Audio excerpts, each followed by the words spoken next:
What's going on, everybody? It's Steve here with my Season 5 review. Actually putting a little bit of production into it this time. I have my Rain team with Ludicolo Pelipper. Ludicolo, one of my favorite mons. Weezing's up there too. P2 definitely up there. I've had a pretty good season. Top 4 for the 4th time. Lost to Tay in the semifinals for the 2nd time. The first serious team in VBLS since Season 1. So, good outcome. Start talking about the team. We got our MVPs here, Ludicolo and Pelipper. I knew when the draft started I wanted to go into Rain. I think it's better than Sun in this limited format. And there's very few ways of countering the Rain. You had the Vulpix line, Snover for Hail or Abomasnow, Hippowdon or Hippopotas with Sand, something with a Scarf Rain Dance. I think Poppin did that with Jumpluff. Scarf Sunny Day is what he did. Or Prankster, Riolu, or Murkrow are really your only ways of hard countering the Rain. So it seemed like a good option. I decided Ludicolo over Kingdra, one because Casey picked Kingdra before I could go, and 2 because I think Water Grass is more effective in this format than Water Dragon, because there's not that many dragons, and I have ice moves anyway. So Ludi and Pelly were my 2 most played. 13-7 win-loss for Ludi, 11-5 for Pelipper, 15-11 KD, and a 13-9 KD. Another benefit of Pelipper is that it had Hurricane. Almost nothing had Hurricane. For some reason, Shiftry had Hurricane. I almost picked him up. The Rain boost of all the water moves makes up for the lack of power in the format, which everybody's team was very weak. And as I've talked about, Rain is hard to beat, so you need to prep for it.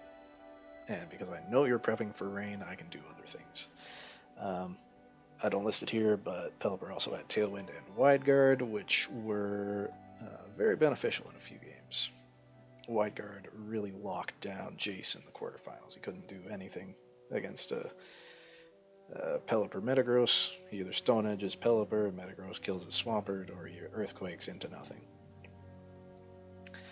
Some bad things. Pelipper's moveset is terrible in this, and Ludicolo is great. More combos. We got very late in the draft, and I was like, oh, Weezing Slaking is still available. Weezing came 9 times, 6-3, 10-5 KD. Slaking came 7 times, 4-3, 11-5 KD. Just the fact that neutralizing gas is on my team makes it really hard to prep against. You had stuff like Poppin not bringing Ursaring because the abilities get shut down. Jace didn't play Riolu against me because I had Weezing there. How do you run Prankster Riolu? Especially since his only attacking move was Feint. Against the Gardevoir team or anything with Trace, I could have led these 2 and just switched out Weezing and hoped that Trace got Truant, which would have been really funny, but never happened. Just by existing, Weezing is great. Slaking with that 60 special defense stat, if he has ever existed in a format where Weezing had neutralizing gas, he would really like that Assault Vest. I think this thing would be an absolute monster if Assault Vest was an item in this. As we talked about before, the lower power level, so Weezing with Levitate is only weak to Psychic moves. And with Stockpile, you get up a ton of boosts. Black Sludge, you're unkillable. I believe that's what I did in week 1, and then week 2 against James, I used Curse. With no investment, Slaking is stronger than your mon because of the low power format. He has a base 160 attack. I think I had a max attack Metagross that was still lower attack than my non-positive attacking nature with like 100 EVs, which is absolutely crazy. And the coverage. Weezing's got fire moves, great support options, Grudge, Memento, Pain Split, Haze, Taunt, Will-O-Wisp. Might even have had Thunder Wave, I'm not sure. He's got all that in coverage moves as well. Slaking has the Play Rough, Hammer Arm, Shadow Claw, Sucker Punch, Night Slash. Got the fire moves I used against Bohm. I think I used Flamethrower. And this is another combo you need to prep against Wheezing Slaking, or Slaking will run you over. And honestly, people did. 4 and 3, not great. But 11 and 5, that's pretty good. Best mid-season pickup, Metagross, obviously. I dropped Cradily and Steelix, picked up Metagross and Seviper. Seviper largely did nothing. But Metagross came to every series after I picked him up. Even win rate, and 12 and 6 KD. The KD is really good. The win rate is not quite. Who are those games against? Jace, Tay. 2 more series. Who did I play last? I don't remember anymore. Fits really well on the rain team. I don't have to worry about the fire weakness. But man, the move set limitations were absolutely terrible. And the items didn't help either. I basically only ran Choice Band on him. Or Life Orb. But he has no coverage. He's got Rock, Fighting, Steel, Psychic. And Normal. And I think that's it, as far as usable moves go. I think that contributes to some of those losses, is just not being able to click buttons like you want to do on Metagross. A little bit about the format, and this ties into Jinx and Raichu.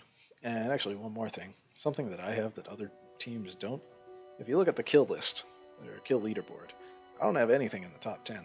But what I do have is I'm on with 15, 13, 10, 11, and 12 kills. That's very well evenly distributed. So even though my team is really top heavy, I balance out how I use them pretty well, I think. Fake Out. Non-max format for the first time. Fake Out is guaranteed, especially in this format. There's no Psychic Terrain. There's no Queenly Majesty.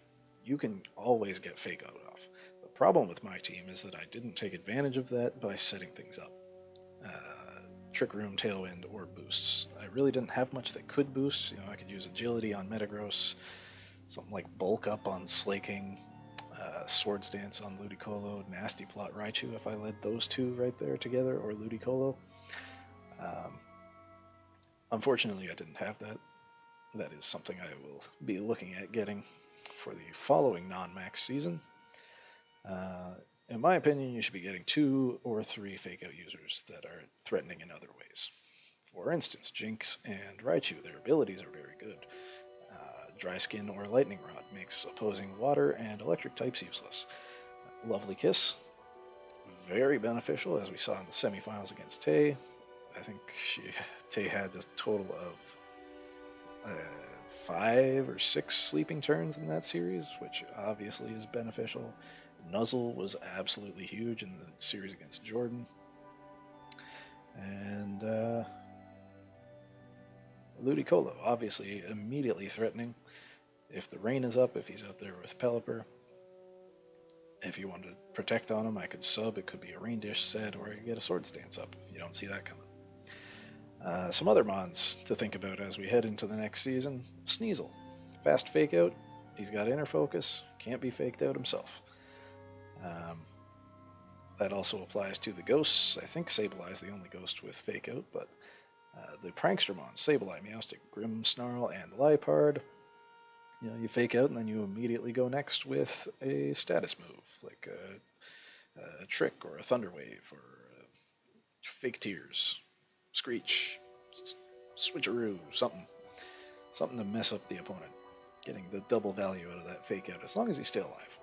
Some of these, the Liepard, always need a Focus Sash, basically. Intimidate mons, Hitmontop, Scrafty, Incin, obviously good. Everyone knows they're good. Especially with a pivot like the Incin. Parting Shot, Fake Out, everybody knows. Gothitelle, Shadow Tag with Fake Out is super busted. You want to double protect if you're up against like a Gothitelle Blastoise, what are you going to do?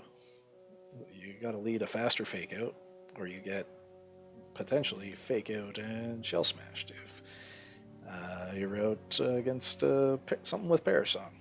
You know, say your name's KC and you're staring face to face with a Gothitelle Altaria lead. You probably just lose. And as mentioned, Blastoise already. People love double protecting in front of Fake Out. Just shell smash on them. Or if you got something with Nasty Plot, Swords Dance, Bulk Up, Curse. These are all good moves to take advantage of Fake Out. Now we're probably going to be in a format where Psychic Terrain is back, so get yourself something that knows Psychic Terrain, or an Indeedee, or a Tapu Lele. And alternatively, if you want to go Fake Out heavy, get something that has a counter terrain. Or a Serena to block opposing Fake Outs. Best of threes. Here's a key turn against Tay. When up a game, use the turns to gain information if you are unsure of the game's outcome. So here on this turn, I went for... I think I just switched Pelipper and I went for Bullet Punch into Abomasnow. In hindsight, if Abomasnow protects, I probably lose the game anyway, right? He's got 2 full health mons. My Ludicolo's in the back at like 50% or something. So I switch out into the Ludicolo so I can get the rain back up, which is correct. But that Bullet Punch, had I actually just gone for Meteor Mash into Spiritomb, I think it was guaranteed to die there. It might have been a roll in my favor. 90%. However, the following turn, or even on this turn, if Abomasnow doesn't protect, I learn that Abomasnow is either faster or slower than my Metagross, which is very important going forward. For some reason, I had this assumption that Abomasnow was faster, or that Tay would like EV to outspeed a Metagross that had no speed investment. But that wasn't the case. So here I could have just Meteor Mashed, and if that hits Spiritomb, it's dead. Abomasnow protected. I then have 3 Mons, and with 7%, I live the next turn of Hail anyway. So I get another Meteor Mash. Also hindsight, but this thing could have had Ice Shard. So that was another thing to try to learn. If you don't know whether you have a guaranteed game or not, and you're already up a game, figure out as much as you can while also trying to win the game. Bullet Punch was a win now move. Don't care about game 3, and it did not pay off. No disrespect to Tay. Tay crushed me game 3 and is probably the best player in the server. Best moments. We got Lily taking out Snorlax and Bronzong. There's Lily. These are both at my wedding, looking fly in the blue suit and the reindeer socks. She was our ring bearer. And, she passed away right before the season started. So, here's to Lily. And big games against both Braff and Poppin. Week 2, Curse Explosion Wheezing against James. That was awesome, especially when he protected the Crobat in front of Neutralizing Gas plus Fake Out. Oh, what a good combo. End of Game 2 versus Poppin. That was honestly the best I've ever played. The complete inverse to the end game of Game 2 versus Tay, where I made every single prediction correctly and pulled that back from the brink. And then against Jace. Jace told me after the game in quarterfinals, when I sent him my paste, he was like, wow, I don't think I could possibly make a team that beats that. And that feels good. Jace has got some accolades. So it's nice to hear that from good players. The format. Lots of rarely seen Mons get to shine. Abomasnow, of course. Tay's like most dominant Mon out of nowhere. Obviously some Mons that we haven't been able to use before, like Slaking. Get to show their face. Or Snubble. The lack of items hurts a lot of Mons. I've already talked about Assault Vest, but no weakness policy. Air Balloon. Room Service would have been really nice for my team a lot of the time. I had no Trick Room counter, other than Jinx, which was really hard. The moveset changes were even worse, though. Ludicolo missing Muddy Water. Metagross missing every single move that it had previously. I'm sure other people can come up with other moves they wish were in there. Leave a comment below. What moves did you wish your Mons had that they didn't? No gunk shot on Seviper. Like, what the hell? No Dynamax means less chance to lose to random baloney. I mean, I did this all the time. You know, like, what was it? Brick Break, Scarf Brick Break Gengar onto Weakness Policy, Weak Armor Omastar. Like, that's some bullshit. Bohm got me with that Scarf PZ Discharge onto Electivire. That was awesome. You know, random bullshit like that. You're probably not going to lose to that in a non-max format. Fake out is king. Everybody get yourself a fake outer, or a psychic terrain, or a Serena. Next season, make of this what you will. And that's the only hint I'm giving. Peace.